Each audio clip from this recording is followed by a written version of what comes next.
Tinangay ang isang motorsiklo na nakaparada sa isang parking lot ng gasolinahan sa Barangay Parian, San Fernando City, La Union.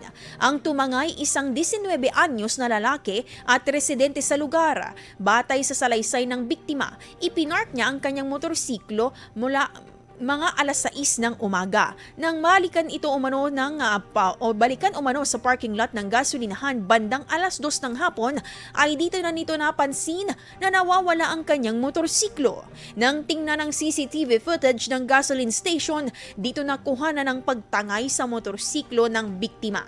Hindi umano napansin ng biktima na naiwan nito ang susi sa naturang motorsiklo, kung kaya't agad itong natangay ng suspect. Natukoy ang suspect at naaresto sa tulong ng mga barangay tanod.